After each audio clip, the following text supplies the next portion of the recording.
mais produtivo interdisciplinar no no ensino médio. Para o professor Wesley, principalmente, eu quero fazer Você fez uma brincadeira, eu acho, com a filosofia, não te conheço ainda pessoalmente, mas parece que você, assim, menospreza um pouco o papel da filosofia. E eu também concordo que a filosofia não é salvadora da pátria nem da educação de ninguém. Mas, Wesley, será que a gente não tem aí alguma coisinha de específico que a gente poderia colaborar dentro da educação, como filósofos, né, nessa formação do nosso jovem? O que seria o específico do professor de filosofia? Ou ele é mais um qualquer na história? Certo? É mais uma provocação, tá bom? Obrigado, Chico. Alexandre.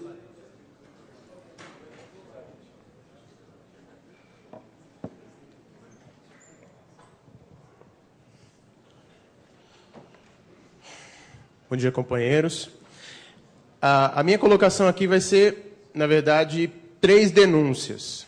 Tá? A primeira, o Estado, de uma maneira acertada, né, vem dividindo alguns temas sociais de relevância e solicitando para que alguns professores abordem esses temas nas salas de aula. Entre eles, racismo, enfim, problemas sociais. E eu acho isso muito bom porque, foi dito aqui, é a nossa função como educadores. Não somos só pesquisadores ou bacharéis, somos educadores e temos essa obrigação para com a sociedade, inclusive com os filhos das empregadas domésticas, porque a empregada doméstica foi que pagou a nossa faculdade, né? E é ela que paga, se somos funcionários públicos, é ela que paga o nosso salário. Então, nós temos uma responsabilidade com essas pessoas, né, a partir das mais humildes. Mas a grande denúncia que eu tenho para fazer é a seguinte: nós estamos caindo num tecnicismo maldito e que a função do professor como esse questionador e esse cara que não só dá as respostas, mas que levanta na cabeça dos alunos as perguntas, está sendo minimizado. Sou professor, a princípio, professor de letras. Eu estava na sala dos professores, olhando, né, algumas fotos que eu tirei na festa de uns alunos, e 2 amigas minhas, amigas profundas, amigas que amo, que são minhas alunas, estavam dando selinho. Elas formam um casal, né? São lésbicas. A professora de português olhou para aquela foto e falou assim: nossa, que nojo! Que coisa horrível. Nossa, eu tenho tanta dó dessas pessoas. Eu sou heterossexual, mas isso não importa. Eu me senti profundamente ofendido com aquilo.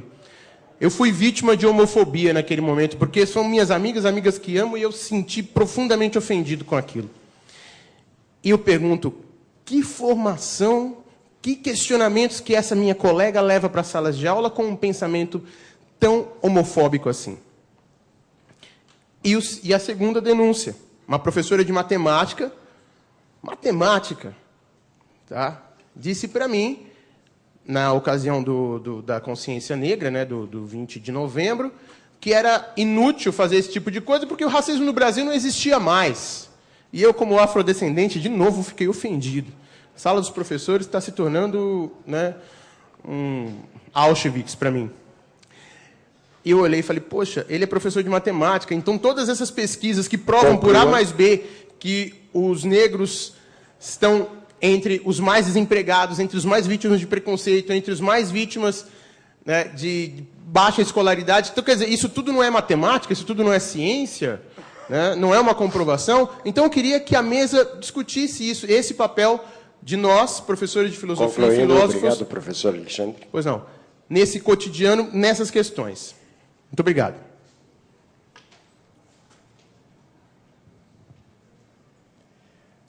Professor Écio. Professor Alexandre, seu crachá.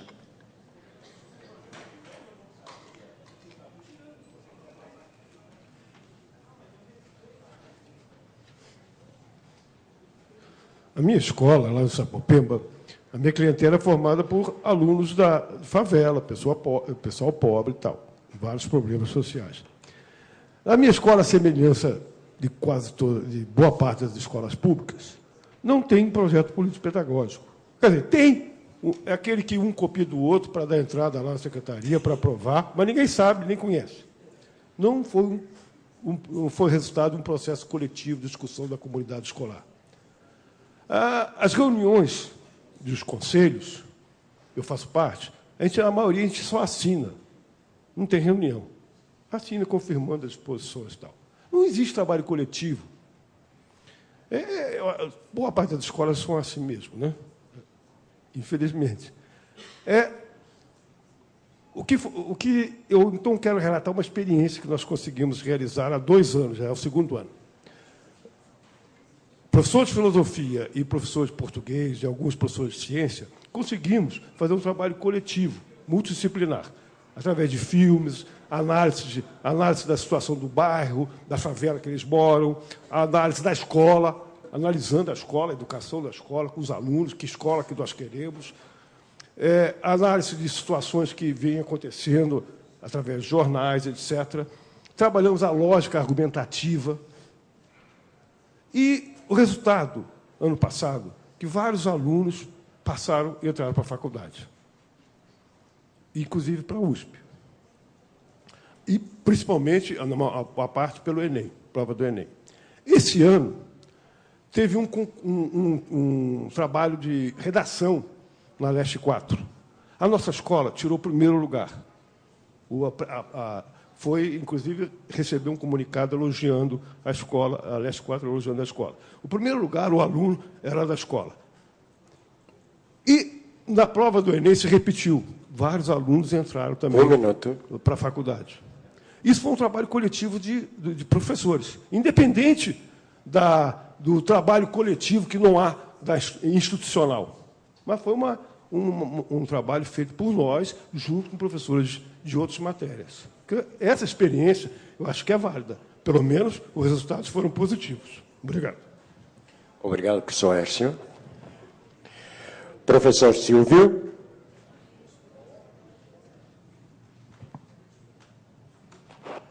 Três minutos, aviso quando falta um. Bom dia. Eu sou de Taubaté. Houve várias colocações feitas aqui. Eu não vou me ater tanto à filosofia, mas uma questão que eu acho extremamente colocar aqui hoje, a questão do repasse de dinheiro público para a iniciativa privada via educação, né? E hoje, na verdade, a gente sabe que o grande cofre aberto para a iniciativa privada da educação pública em São Paulo chama-se FDE, né? Envolvida num escândalo espetacular que, por sinal, passa pela minha cidade. O que se resolver lá com relação ao candidato que foi eleito com verbas da educação, eu acho que pode, inclusive, detonar o governo Alckmin e desmascarar essa imensa farsa de 20 anos que não começou agora, vem repassando há muito tempo dinheiro da educação para a iniciativa privada. Para se ter uma ideia, só em Taubaté a gente calcula que foi repassado de 1 a 8 milhões de reais lá em Taubaté para financiar a campanha do Júnior Ortiz, que é filho do ex-presidente da FDE. E a gente consultando alguns números relativos a essa fundação, a gente fica sabendo que entre 2004 e 2011, pelo menos 8 bilhões de reais foram gastos pela FDE sem saber no quê, né? Não tem especificado no que se gastou. Então, é dinheiro público, olha, 8 bilhões de reais, né? Esse bloqueio midiático feito em torno, essa blindagem midiática feita em torno do governo tucano, ela é custeada com dinheiro da FDE. Nós sabemos que, me parece que em 7, 8 anos, só a Veja, o Estadão, a Folha, a Corporação Globo, eles morderam nos cofres da FDE cerca de 250 milhões de reais. Né? Então, não é à toa que você vê qualquer reivindicação do magistério sendo boicotada nos meios de comunicação e os crimes cometidos pelo governo Alckmin ou Serra ficam como se fosse uma coisa leve. Está aí a matança em São Paulo, por exemplo, que é um caso de impeachment do governador, né? Uma guerra civil declarada, uma guerra feita pela polícia militar, e que não tem o mesmo impacto, por exemplo, na mídia, que o caso do Mensalão. Então, os tucanos eles estão comprando a blindagem na mídia com o dinheiro da educação. E a gente percebe que há um silêncio, inclusive, dentro das escolas. As maiores vítimas dessa blindagem, desse desvio de verba, desse assalto ao dinheiro da educação, estão praticamente calados, né? Eu quero cobrar aqui, inclusive, né, uma solidariedade de vocês, porque o promotor da minha cidade, o juiz da minha cidade, encostou, na verdade, pediu a impugnação do prefeito eleito lá. Mas é uma briga que está restrita à cidade nossa lá. Mas não é uma briga que tem só interesse para nós, né? E eu queria aqui colocar para vocês, se possível, pedir mesmo aos companheiros aqui... Concluindo, que algum tipo de solidariedade, porque me parece que a gente sabe o poder que essa gente tem, se puder, mata mesmo, né? Não estou fazendo aqui defesa da justiça, não, mas eu acho que os promotores e os juízes tiveram muita coragem de enfrentar aquela gente que a gente conhece bem como é, e tornar isso público. Vem, me parece, uma CPI, agora em janeiro ou março, da FDE, para discutir essa questão de verbas desviadas, né, de superfaturamento de obras. Vou encerrar de verdade. É tão escandaloso a questão das reformas feitas pela FDE que uma folha de madeira que serve de porta para qualquer sala de aula, que a gente conhece bem, que é um material vagabundo, inferior, custa em qualquer depósito R$80. Nas planilhas da FDE sai para 480. Né? Então, a gente fica escandalizado quando alguém pega uma arma e aponta para a cabeça da gente, leva a carteira da gente. Mas esses caras estão com uma metralhadora na nossa cabeça há 20 anos e praticamente eles não estão reagindo. Obrigado. Obrigado, professor Silvio. Lembrando que o professor Silvio também aí, né, está lançando uma moção de repúdio e também é escritor, literatura de cordel, né, está sempre junto com o companheiro Nando, né, que também é outro cordelista, e que nos encontramos sempre no Sarau dos Mestres, o qual eu coordeno, né, todo segundo sábado do mês, lá na subsede Santo Amaro, na nossa subsede. E que convido para um dia vocês ir lá, também fazer parte. E também do nosso café literário. Ok? Agnaldo. Professor Silvio, seu crachá. Bom dia à mesa, os companheiros do segundo dia. Bom, pessoal, apegando-me ao tema aqui, gostaria de salientar o parabéns da doutora, investir nessa área. Eu estive participando também na Unesp de Rio Claro, Márcia Reame, Epistemologia, e na Federal de São Carlos, tem um grupo lá que a gente de vez em quando participa, na USP, o doutor Andretta, e ao Alain, que a gente também trabalha diversificadamente, sempre trabalhei, nunca considerei a sala de aula meu limite, de modo algum, nem meu linguajar, isso depende de turma para turma, e como você trata o objeto do saber. Você pode falar de física quântica, aí entra a doutora Wesley, o seu corpo, o seu logos, sua tecné, de repente pode ser muito apreciado na física quântica, porque ela traspassa qualquer conhecimento, qualquer área. Fiquei também muito lisonjeado aí com a sua apresentação. O que eu quero salientar, e tendo essas tendências, é que também nós não podemos desprezar alguns resultados desses esforços acadêmicos e empíricos, experimentais de alguns colegas nossos. Nós temos alguns livros paradidáticos que nos auxiliam muito nessa experiência. Por exemplo, Coloquei Você no Centro do Universo, de uma doutora e mestra, até então, na época, era alemã, falando um resumo da epistemologia na sala de aula, assim como outros tantos livros que nós temos, outras tantas experiências que não foram feitos livros ainda. Nós temos cada experiência maravilhosa em sala de aula, pegamos clássicos, e aí eu sou também a contraponto também da literatura marginal, seguindo alguns pensadores. Eu não estou querendo fazer média com ninguém, é o meu trabalho, eu sou meio contraditório mesmo, depende da turma, eu uso clássico, dependendo da turma eu pulo, usando clássicos, inclusive como Platão e outros demais que estão na crista onda, usamos aí o espanto de Platão no nosso conhecimento, e em nossos seminários, descobertas, até criações de alguns documentos. E nós fizemos também, eu tenho um trabalho publicado em Física Química, doutoras. Nós fizemos, através do professor Carlos Henrique Bocanegra, uma exposição no Nordeste da ética dentro dessas áreas no ensino médio.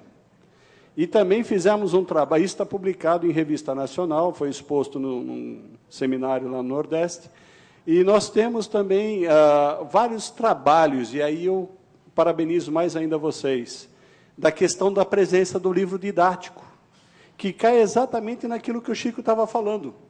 Qual é a dica para que se trabalhe com isso? A universidade, pelo que eu senti, ela está perdida, no bom sentido, referente ao ensino médio. E, num sentido mais amplo, desculpe a honestidade, até como a própria ciência. Bendito, só para completar, professor, eu acho pertinente o assunto, só para concluir o raciocínio, aí sejam bem-vindos Tomacum e outros aí que vocês citaram, a falsificabilidade da teoria, tá certo? Ela só se torna uma boa teoria a partir do momento que ela se apresenta com possibilidades de ser falseada. E o meu amigo Wesley, eu nem o conheço, eu me atrevo até a dizer, pelo compromisso diário de saber, eu questiono aí também nessa transversalidade, e aí a presença da filosofia, o que um professor de física quântica da USP me perguntou. Você é filósofo, me ajude a definir o que é o sentir. Claro que isso não se resume à filosofia, mas ela vai dar, com toda a propriedade, um repasse em várias definições sobre isso e vai ajudar muito o ser humano a se entender como o próprio ser humano. Obrigado, professor Silvio. Partamos, então, agora para as considerações finais. Cada um terão 5 minutos. E... só os 5 para os 3. Ele já responde. Então, 5 minutos, eu aviso quando faltar 2.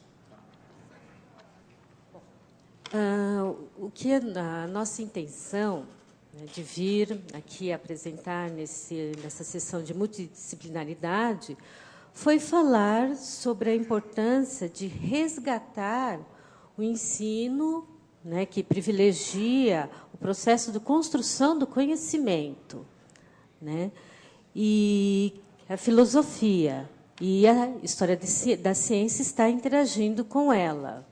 Né, foi essa a nossa intenção. Né, e, através do meu estudo de caso e do professor Aníbal, foram 2 exemplos para apontar, né, o contexto em que a filosofia e a história da ciência estão interagindo entre si. Né? E, indo ao link do que o professor Francisco Grete falou, né, tomando como o exemplo da teoria do flogístico, né, em muitos livros didáticos, eu digo até grande parte, quando aparece, né, ele aparece de forma, essa teoria de forma ridicularizada. Né, ela aparece fora do contexto sócio, né, cultural, né, ela aparece como uma ciência neutra. Né, e, no entanto, que foi dessa teoria, não deu para eu explanar mais, né, dessa teoria, que teve todo o estudo do oxigênio de outros ares. Tá?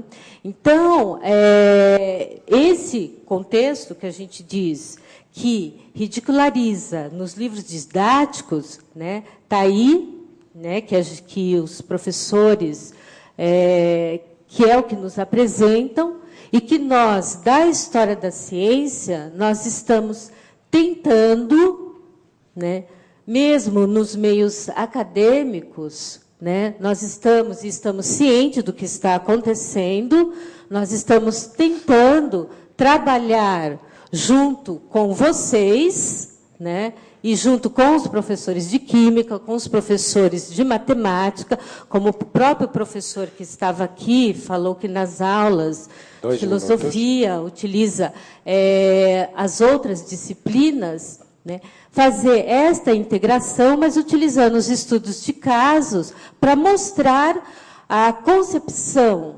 filosófica e atual da história da ciência. No entanto, que muitos filósofos, historiadores da ciência, eles denominam não só a história da ciência, eles denominam história e filosofia da ciência. Obrigada. Obrigado, professor. Mais alguém? Apesar da fala meio acadêmica e tal, sou professor de matemática da rede estadual há 20 anos. Não é um trabalho fácil, né? Porque se alguém é pressionado como professor, o professor de matemática e português são os que estão sempre no alvo, né? Então vamos matar eles primeiro, depois a gente vê quem a gente mata em seguida. É um trabalho difícil, eu trabalho na periferia, e a minha angústia, muitas vezes, em preparar minha aula, em trazer o aluno para a crítica da ciência, para ele perceber que a ciência que está aí foi a ciência que venceu, né? Ela está aí porque ela venceu. Tinha outras formas de ciência, tinha a ciência chinesa, tinha outras formas de ciência. Essa angústia me levou à história da ciência, e eu acho que, com isso, eu diminui a minha angústia e consegui também trazer o meu aluno para uma crítica maior. Então, acho que até alguns falaram de colegas que na sala de professores você vê realmente você vê. Você vê gente, por exemplo, que se formou há 30 anos e nunca mais abriu um livro, né? E tem aquele caderninho amarelo com aquele exercício. Vocês já viram? Abre o caderninho amarelo e passa o exercício na lousa. Isso tem. Só que eu acho que esse público que está aqui, as pessoas que estão querendo essa discussão, tem que levar isso para as suas escolas. Sabe? Tem que tentar modificar esse tipo de ideia e de raciocínio. A gente acredita na educação, por isso que a gente é professor. Né? Se a gente não fosse professor, não acreditasse, não seria professor, ia fazer, como o colega disse, vamos para a praia vender coco, seria mais feliz e mais bronzeado. Né? Então, eu acredito que cabe a nós, que estamos aqui tentando uma discussão, ser multiplicador disso. É difícil? É.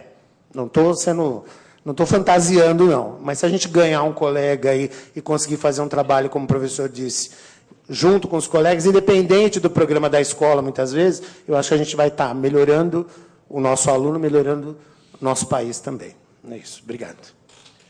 Obrigado, professor. Professor Wesley, 5 minutos, eu aviso com 2. Obrigado. É bom, tem uma série de perguntas que são provocativas. Eu não vou pretender responder todas, mas eu vou reagir àquelas que me deslocam, o que é muito mais gostoso, né? Nem todas as questões feitas aqui se dirigem a mim ou à minha fala, mas elas me provocaram, então eu vou pedir licença a vocês para breves comentários. Muito lá, acho que o professor Aldo, né, que dirigiu a palavra aos colegas a respeito da ciência, né, e dizendo que a ciência, de alguma maneira, vai contra a classe trabalhadora, eu fiquei me perguntando aqui se a gente não deveria fazer a mesma pergunta em relação à filosofia, né? Se a filosofia também não está colocando, dentro do ensino médio, não se apresenta uma ferramenta contra a classe trabalhadora, né? A Andréia, e depois, eu não vou lembrar o nome aqui, perguntou um pouquinho sobre a especificidade do ensino, da filosofia no ensino médio. Eu tenho a impressão que essa é uma discussão não terminada e talvez interminável, na medida em que ela arrasta consigo um problema que é intrínseco da própria filosofia, que é a impossibilidade de responder de modo definitivo o que ela é. O que é filosofia? Bom, você vai encontrar uma quantidade enorme de possibilidades de responder à pergunta. A mim me parece que o que pode ser feito é um posicionamento. O professor de filosofia tem que assumir um lugar. Qual que é a sua compreensão da filosofia? O que é filosofia? Bom, assumida essa postura e publicamente assumida, desenha o seu trabalho didático, a sua construção didática, a sua maneira de ser professor. Lembrando sempre que você está num espaço múltiplo no que tange da própria compreensão do que é filosofia. Não precisa fazer um exercício aqui para mostrar isso, a não ser dizer que, se você se assume marxista, é óbvio que a sua compreensão do ensino de filosofia e o jeito como você ensina filosofia teria que ter uma característica.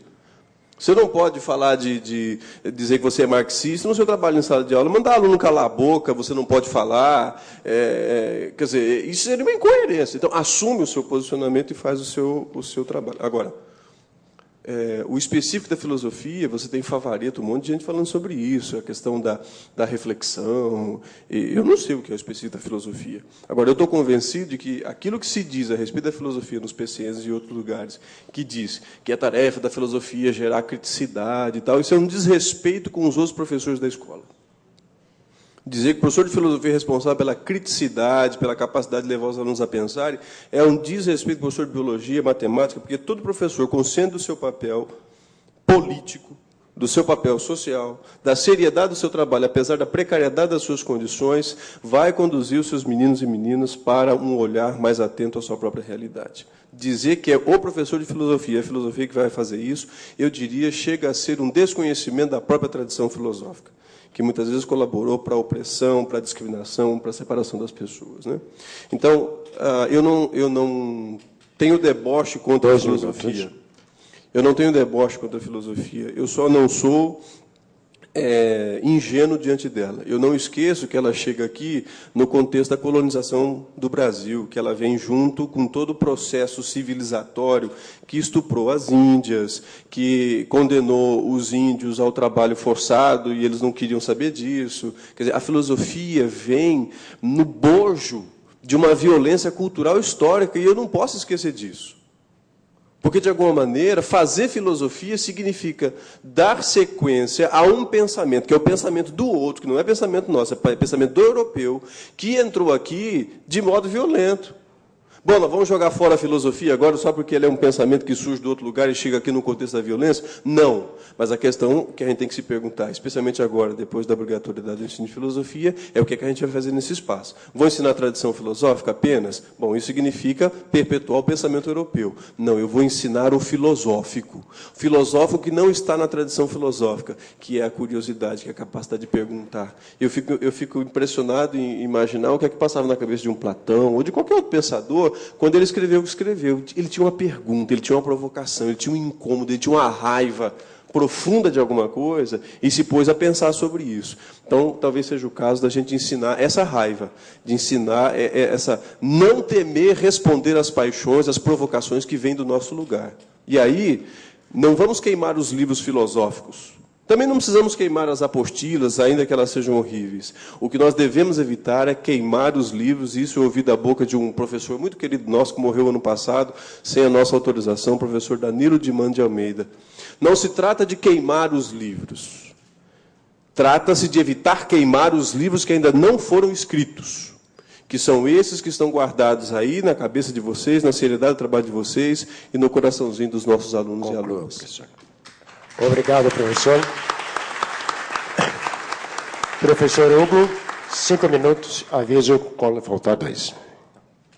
Gente, não tenho a pretensão de responder algumas provocações realizadas, mas comentando o que eu penso aí. Primeiro, sobre a especificidade da filosofia. A meu ver, é esse, que ela se mantenha e se legitime enquanto filosofia, ou seja, enquanto disciplina, né? Na educação básica, e se legitimar é justamente pensar a educação básica a partir do seu lugar, né? Junto com os educandos. Eu acho que a gente precisa muito, gente, reler, os que já leram, reler, e que a gente precisa ainda continuar lendo o Paulo Freire, né? O Paulo Freire, para mim, ele está falando justamente de uma educação crítica, né? E eu acho, sim, que uma especificidade da filosofia é a criticidade, né? Mas não que os outros professores também não tenham isso, né? Não tenham que ter isso, né? Eles têm. Mas se a filosofia realmente tem algo de específico, eu acho que é um pouco disso, né? E aí, ser crítico a partir do seu lugar é o quê? Pensar o seu lugar, né? E aí também, ao mesmo tempo que essa é a especificidade dela na escola, eu penso que seja a sua multidisciplinaridade, de junto com os outros professores fazer isso, né? Organizar, sim, projeto político-pedagógico para ter uma pauta de ação, um plano diretivo escolar, onde nós queremos chegar. Primeiro, para quem a gente está falando, o que a gente quer ensinar nessa escola e para quem ensinar, né?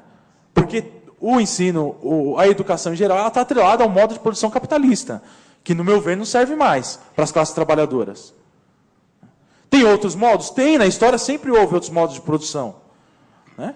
E tem muita gente trabalhando isso, inclusive no Brasil a gente não dá valor. Né? Eu estou na minha mochila ali depois, um livro chamado As 10 Fendas do Capitalismo e Como Superá-las, né, do Euclides André Mansi, de Curitiba. Ele trabalha economia solidária desde a década de 80. Né? Só em São Bernardo nós temos 58 empreendimentos de economia solidária. Os professores de filosofia não sabem o que é isso, não sabem o que é modo de produção capitalista e não sabem e nem pensam na possibilidade de superar. Aí faz o quê? Não faz nada. É fatal, é fatalidade. O capitalismo é fatal. Para que escrever PPP? Se eu sei que eu vou mandar meu aluno para o abate. Né? Porque não tem essa condição da possibilidade de superação de outros modos de sociedade. E aqui, gente, eu nem estou falando de socialismo. Tá? Que é a posição que eu assumo. Não estou falando disso. Eu estou falando da possibilidade, da esperança de outros modelos de organização social. Eu acho que a educação não deve estar atrelada com nenhum modo de produção. Eu acho que ela deve procurar educar a pessoa, educar a criança, para quê? Para conseguir sobreviver na sociedade. Né? E para isso ela tem que apontar caminhos. Agora ela não pode, também do jeito que está, né, servir apenas a esse modo de produção, que os manda para o abate. E aí eu falei de uma só. Né? Eu acho, discordando aí alguém disse que a Mariana Chauí falou que funcionário público não faz revolução. Eu acho que faz sim. Né? Eu acho que faz sim. Né? Isso, por exemplo, que está acontecendo aqui esse final de semana é uma revolução, gente. Se você pegar a história da filosofia no Brasil, você